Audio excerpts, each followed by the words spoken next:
大家好，我是陪你聊健康的营养师多米，会在视频里介绍世界最新健康资讯和最有用的营养知识。今天我们来谈谈冰箱里的营养学，也就是如何正确的保存食材，最大限度的避免营养成分的流失。会保存食物的家庭呢，可以吃到80%的营养；不会保存的，可能只吃到其中的50%。目前我们利用冰箱保存食物的方式呢，就是冷藏和冷冻两种。我先说一下如何正确的冷藏。我认为99%以上的家庭呢都没有做对这一步，大家几乎呢都是买回来直接往冰箱里一塞就完事儿了。这种简单粗暴的保存方式呢，会造成营养的大幅度流失。首先啊，你要懂得蔬菜瓜果呢也都是有生命的，即使离开了土壤呢，它的生命力也不会马上消失掉，甚至还会继续生长一小段时间。它们体内汇集了土壤、空气、水、阳光，甚至是栽种者的爱等一系列来自于大自然的各种能量。作为消费者呢，我们最需要考虑的就是如何最大限度地获取这种自然界中的能量，而尽量避免它们的损耗。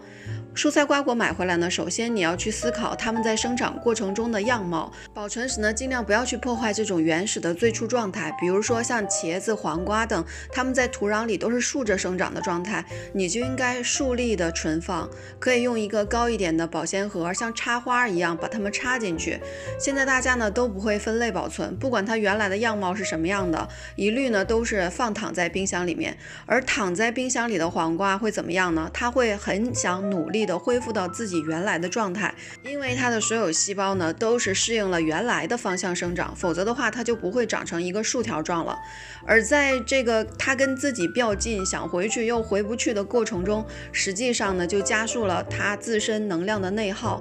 这会让它更快的衰老变蔫，营养成分呢会流失的更快。而这些白白耗费掉的能量、营养和生命力呢，本来都是可以供给给你，去增加你的生命力的，却因为不恰当的保存方式呢，提前都消耗掉了。好的冷藏保存呢，最需要注意的一点就是保持蔬菜水果原有的模样，让它们处于自己本来的最舒服的状态。很多人放西红柿也是完全反方向的摆。如果你实在不知道该怎么存放的时候呢，就先去查一下它在土壤中的生长的状态，看那样的图片，按照它本来的样子呢，不要去破坏就可以了。比起冷藏呢，冷冻就会更复杂一些，特别是大家都关心的冷冻食品到底还有没有营养成分啊？该怎么正确的去冷冻这些食物呢？这些问题啊，我会用下期视频为大家做个详细的介绍。我是陪你健康吃饭的营养师多米，我们下期见吧。